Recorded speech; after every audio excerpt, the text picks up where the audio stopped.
Bloody takes के एक और कमाल के एपिसोड में आप सभी लोगों का बहुत बहुत स्वागत है। मैं निखिल। मैं जिया। आज हम आप लोगों को एक ऐसा कमाल का किस्सा बताने वाले, एक ऐसे कमाल के सवाल का जवाब देने वाले हैं जो आप लोगों के मन में ना जाने कितने समय से उठता चला आ रहा है। एक ऐसा किस्सा जो लोगों के दिमाग में हमेशा घूमता है, लेकिन जिसका जवाब साइंस भी देने में फेल हो गया है। बड़े बड़े माइथोस में भी, मतलब हिंदू माइथोलॉजी, मुस्लिम माइथोलॉजी, क्रिश्चियन माइथोलॉजी में भी इस चीज का जिक्र है।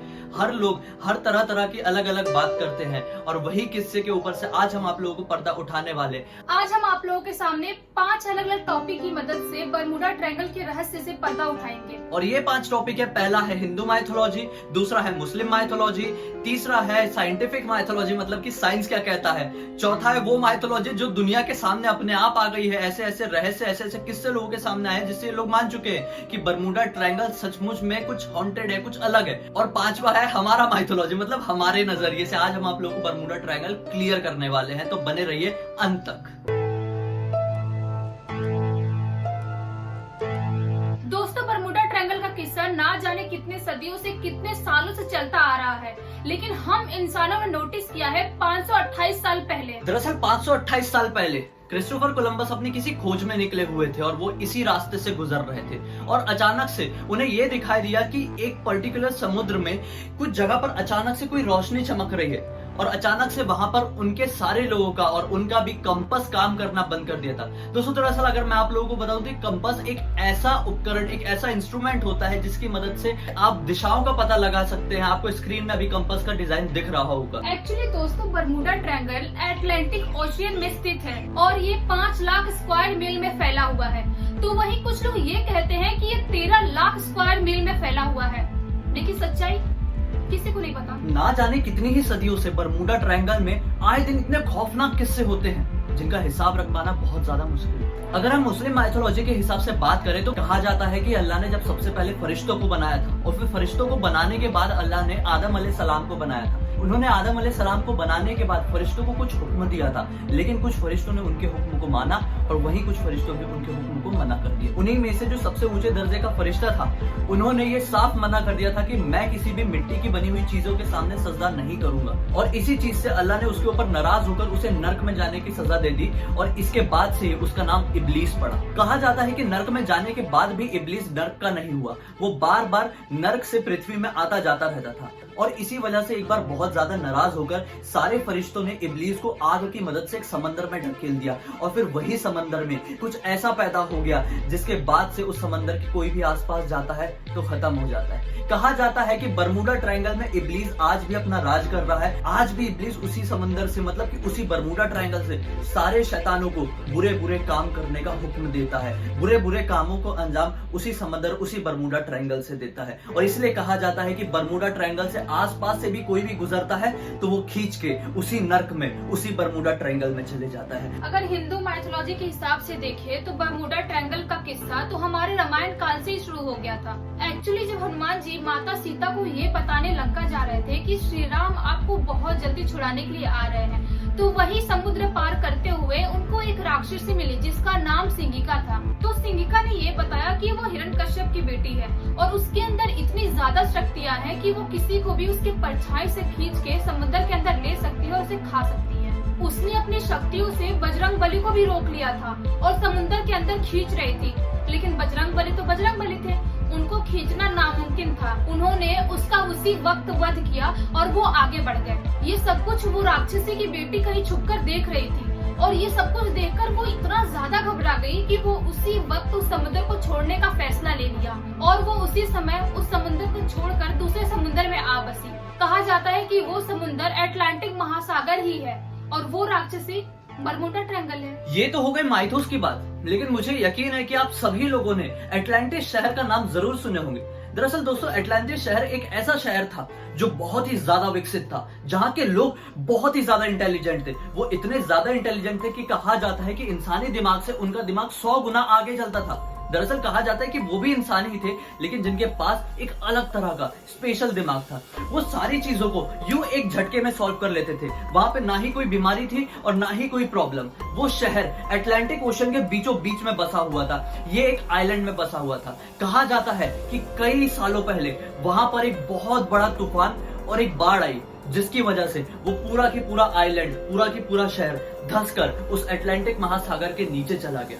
और फिर कहा जाता है कि आज वही शहर में कुछ ऐसे पत्थर थे जो कि उन इंटेलिजेंट इंसानों ने बनाए थे। वही पत्थर के कारण कुछ ऐसी इलेक्ट्रोमैग्नेटिक रेस पैदा होती है और उसी कारण से वहां पर टाइम टाइम पे अलग अलग तरह की बिजलियां दिखाई देती है। जितने भी जहाज उसके ऊपर से जा रहे होते हैं वो खिंचकर उसके अंदर खींचे चले जाते हैं। जितने भी शिप उसके ऊपर से गुजर के जा रहे होते हैं वो खिंचकर नीचे चले जाते हैं। दरअसल अटलांटिस शहर के कोई पुख्ता सबूत हमारे पास आज तक मौजूद नहीं है, लेकिन बहुत सारे तथ्यों में ये प्रूफ होता है कि अटलांटिस शहर सचमुच एग्जिस्ट करता था और बरमूडा ट्रायंगल का होने का एक मेन कारण अटलांटिस शहर भी हो सकता है। दोस्तों, ये सब कुछ तो हमने अपनी आंखों से नहीं देखा, ये सब कुछ किताबों में, वेद में, पुराण में, कुरान में, गीता में, ग्रंथ में हर जगह लिखा हुआ है। लेकिन हमने अपनी आंखों से देखी है तो वो है ये तस्वीर। ये तस्वीर नासा ने कुछ समय पहले बरमूडा ट्रायंगल के ऊपर से लिया था। इसमें आप साफ साफ देख सकते हैं कि बरमूडा ट्रायंगल के ठीक ऊपर हेक्सागोनल शेप के क्लाउड्स बने हुए हैं। और फिर इसी कारण से दोस्तों उसी समंदर से उन क्लाउड्स के बीच में एक ऐसी खतरनाक वाली मैग्नेटिक फील्ड पैदा हो जाती है कि जब कभी भी वो कोई इस फील्ड के बीच में से गुजरता है तो बस वो खींचकर सीधे नीचे चले जाता है और समंदर की गहराई में जा गिरता है। ऐसे बहुत सारे किस्से कई सदियों से, कई सालों से चले आ रहे हैं। जैसे सबसे पहले हमने जो कि उन्होंने 1492 में कुछ ऐसा फेस किया था कि बिजलियां चमक रही थी, वहां पे कंपास फेल हो गए थे। और यही कहना है हमारे साइंस का भी कि जब कभी भी कोई ऐसे खतरनाक मैग्नेटिक फील्ड में हम लोग आते हैं तो वहां पर जितने भी मैग्नेट्स हैं वो काम करना बंद कर देते हैं। और फिर यही एक मेन कारण है कि वहां पर कंपास काम करना बंद कर देते हैं। कंपास के बारे में तो मैंने आपको जिक्र किया ही था। दोस्तों, दरअसल ये जो क्रिस्टोफर कोलंबस वाला किस्सा ये तो बहुत 528 साल पुराना है, लेकिन अगर हम आज के टाइम मतलब थोड़े नए जमाने की बात करें तो 1945 में भी एक बहुत खतरनाक किस्सा हुआ। दरअसल कुछ बॉम्बर्स थे जिन्होंने ये डिसाइड किया था कि हम फ्लोरिडा से निकलकर बहामास के जंगलों तक जाएंगे और वहां पर बम गिराएंगे और फिर 70 मील आगे बढ़कर लौटकर हम लोग फ्लोरिडा आ जाएंगे। वो लोगों ने अपने काम को अंजाम देने के लिए रात के करीबन 9 बजे वहां से उड़ान भरी और वहां से उड़ान भरने के बाद वो लोग सोचे हुए तरीके से बहामास के जंगलों तक गए, वहां पर बम गिराया। 71 किलोमीटर आगे बढ़कर अपने फ्लोरिडा लौट ही रहे थे तो रास्ते में उन्हें उनकी बदकिस्मती से बरमूडा ट्रायंगल मिल गया। और फिर यहीं से गड़बड़ शुरू हो गई, क्योंकि उड़ान भरने से पहले उन्हें ये अच्छे से पता था कि इस पूरे काम को अंजाम देने के लिए हमें मुश्किल से 3 घंटे का समय लगेगा। और 3 घंटे के हिसाब से उन्होंने अपने प्लेन में फ्यूल भरा था और वो लोग अपने काम को अंजाम देने के लिए निकले थे। लेकिन ना जाने किस बदकिस्मती से वो लोग बरमूडा ट्रायंगल में फंस गए। उनका कंपास काम करना बिल्कुल बंद कर दिया। 3 घंटे से ऊपर हो चुके थे, उनका ईंधन बिल्कुल पूरी तरह से खत्म हो रहा था। वो लोगों ने जैसे तैसे करके खबर ग्राउंड स्टाफ तक पहुंचाई। ग्राउंड स्टाफ ने उनकी मदद करने के लिए तुरंत ही एक रेस्क्यू प्लेन तैयार किया। रेस्क्यू प्लेन तो वहां से निकला, लेकिन उनका संपर्क ग्राउंड स्टाफ से टूट गया। कहा जाता है कि रेस्क्यू प्लेन को भी पूरे 4 घंटे बीत चुके थे, लेकिन फिर ना ही उस रेस्क्यू प्लेन की खबर मिली और फिर ना ही उन बॉम्बर्स की खबर मिली।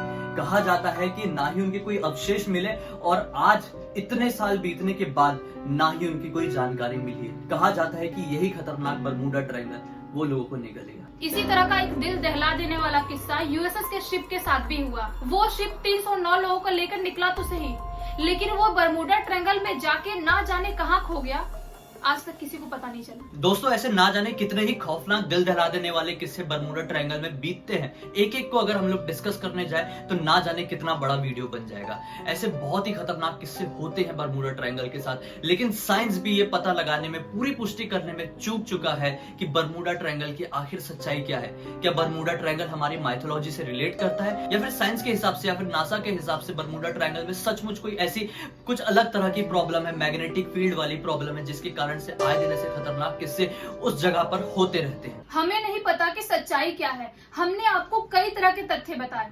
आपको किस तथ्य में सबसे ज्यादा दम लगा, आप कमेंट बॉक्स में जरूर बताएं। और हमारे साथ इसी तरह से जुड़े रहिए, क्योंकि हम लोग डेली आप लोगों के पास इसी तरह के कमाल कमाल के दिल दहला देने वाले, हैरान कर देने वाले किस्से, तथ्य लेकर आते हैं, जिससे आपका मनोरंजन भी हो जाए और अच्छी अच्छी जानकारी भी मिल जाए। इस वीडियो को ज्यादा से ज्यादा शेयर कीजिए ऐसे लोगों के साथ जो लोग ऐसी जानकारी के लिए बहुत ज्यादा उत्सुक रहते हैं। शायद हमारे ये वीडियो उनकी जानकारी के लिए बहुत काम आ जाए। हमारे चैनल को सब्सक्राइब नहीं किया है तो कर दीजिए और जाते जाते बेल आइकॉन को भी दबा दीजिए, ताकि हम जब भी नए वीडियोस लाए आप लोगों को उसकी नोटिफिकेशन मिल जाए। बहुत बहुत धन्यवाद।